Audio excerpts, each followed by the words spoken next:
I'm outraged by last night's vile attacks targeting Israeli citizens in Amsterdam. On behalf of Hungary, I would like to condemn the anti-Semitic disturbances that occurred in Amsterdam. Strongly condemning those terrible attacks against Israeli people. Anti-Semitism is not acceptable, and we are absolutely committed to fighting this attack against our fundamental values and principles. Anti-Semitism has absolutely no place in Europe, and we are determined to fight it and to fight all forms of hatred. We want Jewish life and culture to thrive in Europe. It is well known that there are serious political conflicts between the European Commission and Hungary. I have disagreements with the President as well. But now von der Leyen is our guest. We invited her and accepted our invitation to come to our house. Last night at dinner, we discussed the results of the elections in the United States. The United States is our biggest economic and trading partner. We share a unique historical bond, and our citizens share millions of friendships across the Atlantic. Yesterday evening, we had the occasion to have the exchange of views on the transatlantic alliance and the relationship with the United States following the elections of Donald Trump. Thank you very much. Wow. We are ready to strengthen the transatlantic ties. We are ready to cooperate, to coordinate in various fields with the United States. I had the opportunity yesterday afternoon to congratulate Donald J. Trump on the phone early on. Moreover, the main topic here was competitiveness, and we were in complete agreement. Today, our main issue was Europe's competitiveness. We see a few priorities. The first one is competitiveness. And today, this morning, we had the occasion to have an exchange of views with Mario Draghi and with Christine Lagarde. On behalf of Hungary, I would like to condemn the anti-Semitic disturbances that occurred in Amsterdam. This is unacceptable for Hungarians. You are in a city, and I say this to outsiders, where perhaps the largest synagogue in Europe and the biggest Catholic cathedral here are essentially just a stone's throw apart. And this proximity symbolizes our city. This is a place to meet, a place where different cultures meet, east, west, north, south, and that makes it uniquely tolerant. That is why we coexist peacefully and securely here in Budapest, and I wish them success, that they too can succeed in this. You know this too. The European Council organized an informal session in Budapest. Hungary was the previous rotating president of the European Union. The Union started 11 years ago, but there was no informal meeting in Budapest at that time, making this the first such occasion. It is an honor for us that we were able to host the leaders of the Union. Just to avoid unnecessary questions, I would like to make it clear in advance for all that it is well known that there are serious political conflicts between the European Commission and Hungary. I have disagreements with the President as well. But now von der Leyen is our guest. We invited her and accepted our invitation to come to our house. It is essential to offer the guest a courteous welcome and show them respect. Therefore, there was no sharp debate, in fact, no debate at all during our council meeting. We'll handle our fights in Brussels. Moreover, the main topic here was competitiveness, and we were in complete agreement. The Hungarian presidency aimed to concentrate all our strength on competitiveness. We intended to establish a competitiveness agreement, a formal agreement, a statement from Budapest, and after months of work, we made this happen.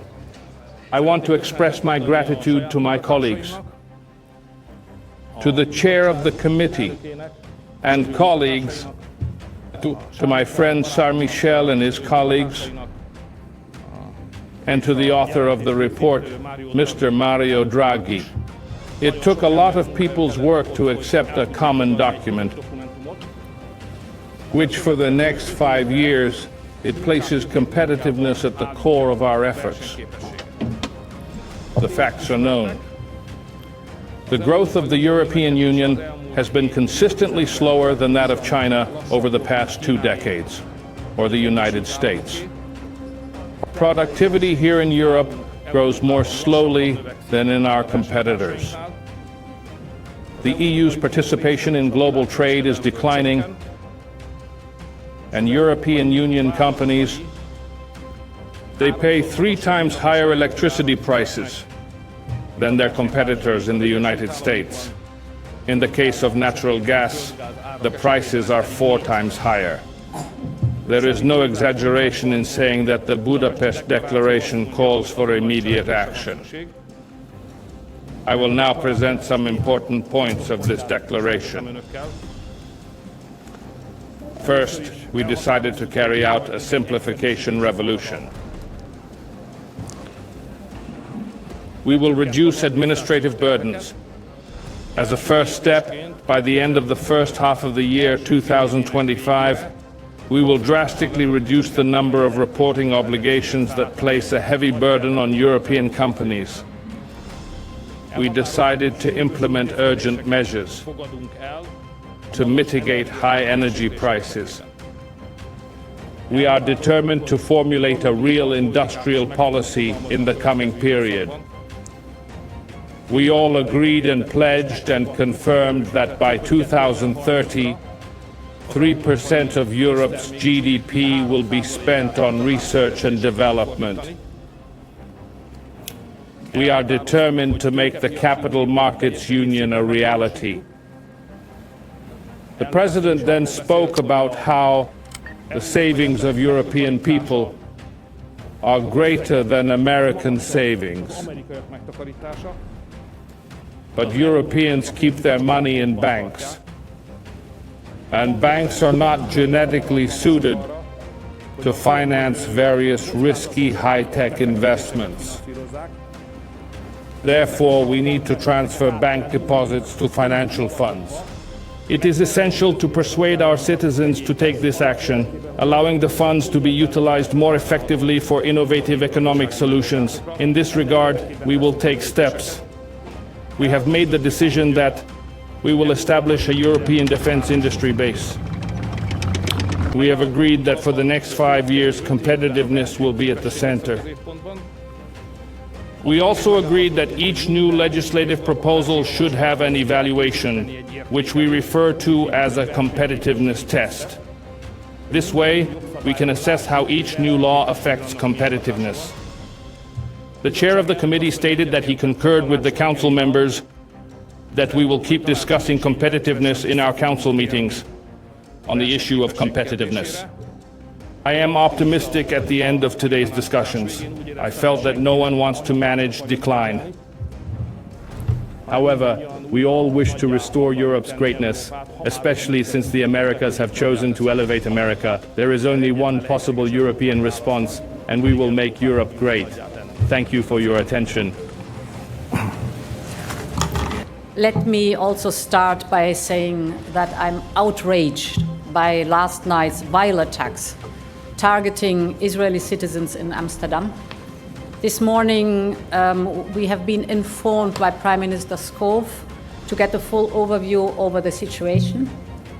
I strongly condemn these unacceptable acts. Anti-Semitism has absolutely no place in Europe, and we are determined to fight it and to fight all forms of hatred. We want Jewish life and culture to thrive in Europe. Let me turn to the meeting here we had today of the informal meeting of the European Council. And first of all, I want to thank you, Prime Minister Orbán, dear Viktor, for the outstanding hospitality and organization of this informal European Council. Budapest is well known for its history, but also for its hospitality. And indeed, I can confirm it is a famous hospitality that we have. We're lucky to experience here, so thank you very much for that. And then, dear Charles, I also wanted to thank you. Today is your last European Council. And I want to thank you for all your work and dedication over the last 5 years, for your commitment to making the European project moving forward, despite the many crises and the heavy storms we went through together when we think of the pandemic and, for example, the Russian war in Ukraine, but many other difficult topics that have had to be solved. Dear Charles, today we're stronger than we were 5 years ago, and this is also your success. So thank you very much for these 5 years. Last night at dinner, we discussed the results of the elections in the United States. The United States is our biggest economic and trading partner. We share a unique historical bond, and our citizens share millions of friendships across the Atlantic. So it is important to build good relations with the new administration from the very beginning on. And this is how we will continue to shape the positive transatlantic agenda. I had the opportunity yesterday afternoon to congratulate Donald J. Trump on the phone early on. We discussed, among others, the topic of Ukraine and defense, trade and energy. And it was a brief discussion about these topics. And of course, I'm looking forward to develop these topics together. Today, our main issue was Europe's competitiveness. And we first of all mapped our strength. For example, that we compared with our main competitors have the longest life expectancy. We have an excellent education system that does not rely on the income of the parents. We have the lowest inequality between incomes, so a lot of social security. We have the biggest reduction of CO2 emissions, but we also know that we have areas where we have to improve our performance. And the basis of our discussion was and is the invaluable work of Mario Draghi. It is a year ago now that I asked him whether he could produce such a report looking at the competitiveness of the European Union. It was in preparation for the next cycle of the Commission. It was very well received, as you've seen over the last weeks and months since publication. And there's a broad consensus that this is the basis to discuss on and to move forward. What has increased is the urgency to deliver on the topics that are in this report. And it is absolutely impossible to describe it in full shape here, but let me give you a slight flashlight on 3 priorities. First, very clear from this report, we must close the innovation gap that we have with our global peers. Above all else, it's about diffusing digital innovation throughout our economy. We are very good in groundbreaking research, outstanding, but there is a deficiency in bringing the research results into a product and scale up the product on the market in the European Union. So there are still a lot of barriers to innovation and innovative startups that we see and that the report sees. So first priority must be to take down these barriers with simplification and speeding up. And as a first step, to cut red tape for these startups. We have already started to do that, but we want to go further. What the startups tell us, the innovative startups, they tell us that it is for them very cumbersome to go to the single market because they often face 27 different regulations they have to deal with.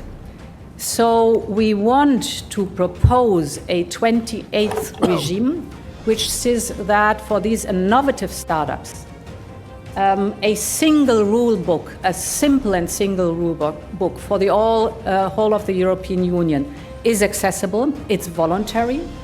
We have around 182,000 innovative SMEs. So this will give them access to the whole single market and give them the possibility to scale up. The goal is indeed to use the full single market to scale up.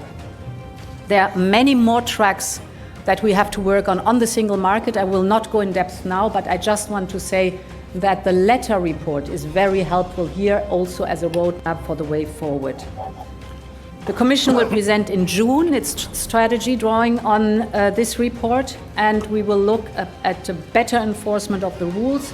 We want to facilitate, most and importantly, cross-border trade, innovation and investment. Speaking of investment, as Mario Draghi pointed out, we need more investment, specifically more private capital. It is essential to ramp up also the private capital's investment in research and development. So we will work on a European savings and investments union, because lots of the savings, was very impressive today to listen to Christine Lagarde, lots of the savings are not taken forward for valuable investments, but in the bank or in cash. So they could, if there is a more conducive environment for these investments, go to a deep and liquid capital market and leverage the wealth of these private savings. One other task to look at for not only closing the innovation gap, but also for the second priority, and that is to have a joint plan for competitiveness, decarbonization and digitalization. We have shown in the past that we can reduce our emissions while growing our economy, but we know that we have challenges to overcome. So in the first 100 days of the new mandate, we will propose a clean industrial deal. It will build on Mario Draghi's report and on the 10 different sector dialogues we have led in the past month to ask the industry, with a commitment to 2050 climate neutrality, what is it what you need to get to this goal? How can we support you in getting there? And the sum of it will be in the clean industrial deal.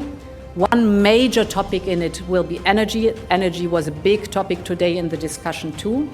We know that it was a huge challenge to overcome the energy crisis unleashed by Russia's war in Ukraine, but the energy prices are still structurally too high. They have to go down, and this is one of the tasks for the new Commission ahead of us. We discussed the topics grid and interconnectors and storage. Simpler, faster permitting for renewables will be essential here. The third and last priority I want to shed a light on is reinforcing our strategic security. We know that over-dependencies can quickly turn into vulnerabilities, and this is why stable and secure supply chains are needed to power the future of our economy. You all know the topic of critical raw materials. We know that by 2030, for example, at the end of this mandate, demand for some minerals will rise exponentially. So we need action now and coordination at EU level to secure this access. There are two ways to do this. One way is to diversify, so to have a trading partnership with other regions of the world so that we're not depending on one single supplier, but we have a diversified chain of supply of critical raw materials. The second is even more interesting, and that is the whole topic of the circular economy. If you recycle, you do not need to get new critical raw materials. And if you look at the latest development in the startups for recycling, it's fascinating to see how much they can take out of a product that would go to waste normally and take out, again, these critical raw materials or other valuable resources and put them into the new cycle of production again. So way forward to follow up. I will stop here. It was a very fruitful discussion about the Draghi report and the roadmap forward, and thank you for your attention. Good afternoon, everyone. First of all, I would like to say thank you, dear Prime Minister, for hosting us today and for having hosted us yesterday. It was a very good organization, and we had very good meetings yesterday with the European political community, and we had also the occasion yesterday evening to have a working dinner. Before I say a few words about those meetings, I would like to start by strongly condemning those terrible attacks against Israeli people. I would like to express my solidarity with the victims. Anti-Semitism is not acceptable, and we are absolutely committed to fighting this attack against our fundamental values and principles. Ladies and gentlemen, yesterday evening we had the occasion to have the exchange of views on the transatlantic alliance and the relationship with the United States following the elections of Donald Trump. It was the occasion to congratulate him.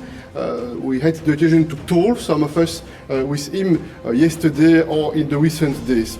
We are ready to strengthen the transatlantic ties. We are ready to cooperate, to coordinate in various fields with the United States.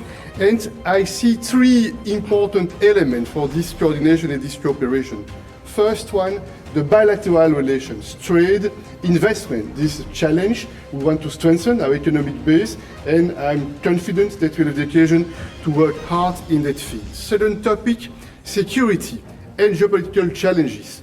Ukraine, the Middle East, it requires more dialogue, it requires more efforts to make sure that we defend our common interests. And for instance, yesterday, in this phone call with Donald Trump, we had the occasion to discuss Ukraine and the Middle East, and I'm absolutely convinced that in the days to come, in the weeks to come, we'll continue to work with the United States and to identify how we can defend our common values and principles. You know our positions. Many times in the European Council we have had the occasion to affirm our support in various fields for Ukraine, and I'm absolutely convinced on my side that supporting Ukraine, this is also a way to defend our values, but also a way to send a signal to the rest of the world that the international rules-based order is essential, and that we want to defend the UN Charter and the principle of sovereignty and territorial integrity, because if not, this is making all of us more vulnerable, and this is making the world at risk.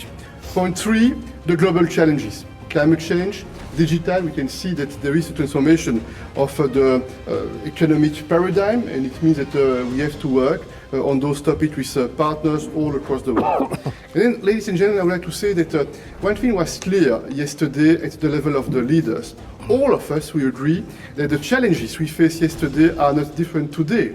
These are the same challenges. And all of us, we agree that we have started many months ago. It started in Versailles, followed by Grenada in Spain, and under the Belgian presidency in April, with again the occasion to identify our common challenges. In June, before the summer, we have agreed on what we call our strategic agenda. In fact, this is the plan, the EU plan to address those common challenges. If you liked the video, please like and subscribe to spread more awareness. Share your thoughts in the comments below and join the conversation. Your engagement helps us bring more content to light. Remember, stay informed, stay engaged.